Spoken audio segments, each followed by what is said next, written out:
Hello friends, welcome to Ramathi home. இந்த வீடியோவில் என்ன பார்க்க போகிறோன்னா, இட்லி அரைக்கும் போது ஒருத்தர் ஒரு பொருளை சேர்த்து அரைப்பாங்க, சாஃப்டாக வரும்னு சொல்லிட்டு. அதே போல் நான் வந்து எந்த பொருளை சேர்த்து அரைக்க போகிறேன்னு சொல்லிட்டு தான் இந்த வீடியோவில் பார்க்க போகிறோம்.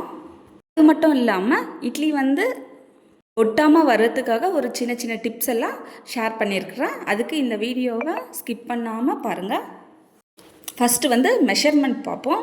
நான் வந்து இட்லி அரிசி தான் எடுத்திருக்கேன். இதுக்கு பதிலாக நம்ம ரேஷன் அரிசியும் எடுத்துக்கலாம். ரேஷன் அரிசி எடுக்கும் போது அந்த அரிசி வந்து கொஞ்சம் வெள்ளையாக இருக்கிற மாதிரி இருக்கும். ஆனால் ரொம்ப மஞ்சளாவோ கருப்பாவோ இருந்துச்சுன்னா இட்லி வந்து கொஞ்சம் சரியாக வராது.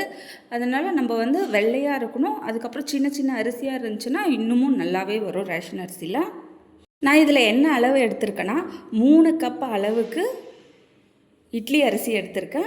அதே கப்பில் 1/4 கப் அளவுக்கு பச்சரிசி எடுத்திருக்கேன். ரொம்ப எடுக்க தேவையில்ல பச்சரிசி, வெறும் 1/4 கப் மட்டும்தான் எடுத்திருக்கேன்.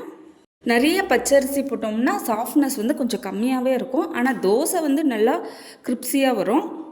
அரிசி எடுத்த அதே கப்பில் 1/2 கப் அளவுக்கு வந்து உளுந்து எடுத்திருக்கேன். அதுக்கப்புறம் 2 டேபிள் ஸ்பூன் வெந்தயம் போட்டிருக்கேன். எல்லாமே வந்து நைட்டே ஊற வச்சாச்சு. ஊற வச்சுட்டு காலையில் வந்து பார்க்கும்போது நல்லா அரிசி ஊறிட்டு இருந்துச்சு. அந்த அரிசி போடுற டைமில் வந்து உளுந்து ஊற வச்சாவே கரெக்டாக இருக்கும். உளுந்து வந்து ஒரு 1/2 hour போல் ஊறினாவே போதும். அரிசி அரைக்கும் போது வந்து ரொம்ப நைஸாக அரைக்க வேணாம். கொஞ்சம் அரிசியாக கொஞ்சம் நொய்யாக இருக்கிற மாதிரி அந்த பதத்துக்கு எடுத்து வச்சாவே போதும். அரிசி அரைக்கும் போது நான் என்ன பொருள் சேர்ப்பேன்னா, நம்ம வந்து தினமும் சாப்பிடுவோம் இல்லையா, அந்த சாதம் தான் ஒரு கரண்டி போல் சேர்த்துருக்கேன். இது போல் சேர்க்கும் போது வந்து இட்லி வந்து நல்லா கொஞ்சம் சாஃப்டாக வரும். ட்ரை பண்ணி பாருங்கள். இது போல் அரிசி வந்து கொஞ்சம் கொரகொரப்பாக இருக்கும்போதே நம்ம வந்து எடுத்து இன்னொரு பாத்திரத்தில் மாற்றி வச்சுக்கலாம். அதுக்கப்புறம் உளுந்து அரைக்கும் போது வெந்தயம் வந்து ஃபஸ்ட்டு உளுந்தை போட்டுட்டு அதுக்கப்புறம் வெந்தயம் போட்டோம்னா சரியாக வந்து வெந்தயம் வந்து அரைப்படாது. அப்படியே அந்த உளுந்தில் வந்து வெந்தயமாக அப்படியே தான் இருக்கும். அதனால் ஃபஸ்ட்டு கிரைண்டரில் வந்து வெந்தயத்தை போட்டு கொஞ்சம் ஒரு 2 ஓட்டு நல்லா சுற்றி விட்டுட்டோம்னா வெந்தயம் வந்து கொஞ்சம் நல்லா அரைப்பட்ட பிறகு அதுக்கப்புறமா உளுந்து சேர்த்து அரைச்சி வச்சுக்கலாம். இது போல் அரைக்கும் போது உப்பு வந்து நான் எதுவுமே சேர்க்கலை. அப்படியே ஒரு 7 to 8 மணி நேரம் அப்படியே விட்டுட்டேன். அதுக்கப்புறம் பார்க்கும்போது நல்லா பொங்கி இருந்துச்சு. நான் என்ன பண்ணுவேன்னா ரொம்ப கலக்க மாட்டேன். கொஞ்சம் லைட்டாக அதை ஃபுல்லாக அப்படியே மிங்கிள் ஆகிற மாதிரி ஃபுல்லாக ஒரு கலக்கிட்டு அதுக்கப்புறம் நான் வந்து ஒரு டப்பாவில் வந்து உப்பு போடாமல் தான் டப்பாவில் ஊற்றி ஃப்ரிட்ஜில் வந்து ஸ்டோர் பண்ணி வச்சுப்பேன். ஃபஸ்ட்லேயே உப்பு போட்டு கலக்கிட்டோம்னா கொஞ்சம் சீக்கிரமாக புளிக்கிற மாதிரி ஆகிடும், சீக்கிரமாகவே புளிச்சிடும். அதனால் பசங்களும் சரியாக சாப்பிட மாட்டாங்க புளிப்பாக இருக்குன்னுட்டு. உப்பு போடாமல் எடுத்து வச்சுட்டு நம்ம எப்போ வந்து இட்லியோ தோசையோ ஊற்றுறோமோ அந்த டைமில் வந்து கொஞ்சம் கொஞ்சமாக உப்பு ஆட் பண்ணிவிட்டு ஊற்றிக்கலாம். உப்பு போட்டு கலக்கிட்டு நான் என்ன பண்ணுவேன்னா உடனே வந்து வேறு ஒரு பாக்ஸில் வந்து ஊற்றி வச்சுப்பேன். அப்போ தான் அந்த பக்கெட்டில் இருக்கிற மாவு வந்து வேஸ்ட் ஆகாமல் அதை வந்து நம்ம வழித்து வந்து இட்லி தட்டில் வந்து ஊற்றிக்கலாம். அப்புறம் ஒரு முக்கியமான விஷயம், நம்ம வந்து மாவு அரைச்ச உடனே பக்கெட்டில் ஊற்றி வைக்கும் போது நம்ம கையை வச்சு தான் நல்லா கலக்கி விடணும். அப்போ தான் வந்து நல்லா புளிக்கும். ஒருத்தருக்கு ஒரு மாதிரி புளிக்கும். என் கைக்கு வந்து மீடியமாக இருக்கும். ரொம்பவும் புளிக்கவும் செய்யாது, ரொம்பவும் அப்படியேவும் இருக்காது. அதனால் அதுக்கு தகுந்த மாதிரி நம்ம வந்து புளிக்க வச்சுக்கலாம். அப்புறம் இட்லி தட்டில் ஊற்றும் போது நான் வந்து ஃபஸ்ட்டெல்லாம் துணி தான் யூஸ் பண்ணிகிட்டு இருந்தேன். அது துவைக்கிறதுக்கு வந்து ரொம்ப கஷ்டமாக இருக்குது. அதனால் வந்து இட்லி தட்டில் எண்ணெய் வந்து நல்லா தடவிட்டு நம்ம வந்து இட்லி ஊற்றி வச்சோம்னா நல்லா ஒட்டாமல் வருது. சரின்ட்டு இது போல் யூஸ் பண்ணால் ஈஸியாகவே இருக்குன்னு சொல்லிவிட்டு இப்போல்லாம் இது போலவே நான் வந்து ஊற்றி வச்சிடுறது.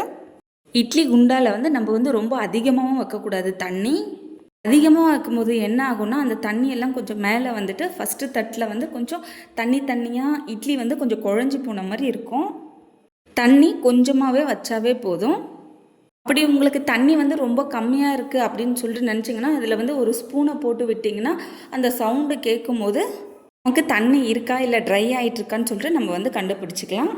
அப்புறம் அந்த தண்ணி வந்து நல்லா கொதித்த பிறகு தான் நம்ம இட்லி தட்டை வந்து இட்லி குண்டாக்குள்ளே வந்து வைக்கணும்.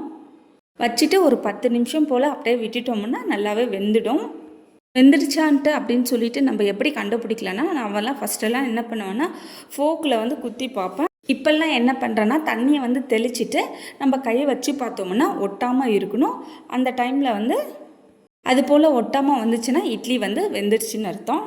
போல் சென்டரில் இருக்கும்போது நம்ம வந்து கறி துணியை வச்சு எடுக்கும்போது சைடில் இருக்கிற இட்லிலலாம் படும். அதுக்கு நான் என்ன பண்ணுவேன்னா, தண்ணியை வந்து சென்டரில் வந்து லைட்டாக தெளிச்சிட்டு கொஞ்சம் லைட்டாக ஊற்றிடுவேன். அப்போ தான் அந்த சூடு வந்து நம்ம கைக்கு வந்து பொறுக்கும். அதுபோல் ஊற்றிட்டு அப்படியே எடுத்து வச்சோம்னா நமக்கு வந்து கறி துணியை தேவைப்படாது. அப்புறம் இட்லி வெந்த பிறகு எடுத்து வச்ச பிறகு உடனே இட்லியை வந்து நம்ம வந்து எடுக்கக்கூடாது. உடனே எடுத்தால் என்ன ஆகும்னா, அந்த இட்லி தட்டுலே வந்து இட்லி எல்லாம் அப்படியே ஒட்டிக்கும், சரியாக வராது.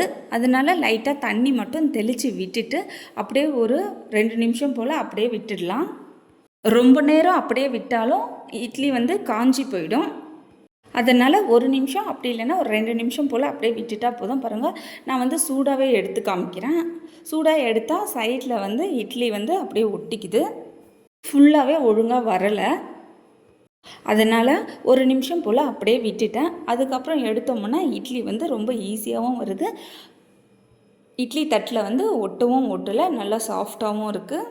ட்ரை பண்ணி பாருங்கள். ட்ரை பண்ணி பார்த்துட்டு கமெண்ட்ஸில் வந்து எப்படி இருந்துச்சுன்னு சொல்லுங்கள். வந்து சின்ன சின்ன டிப்ஸ் தான் ஷேர் பண்ணியிருக்கிறேன். உங்களுக்கு தெரிஞ்சிருக்கலாம்.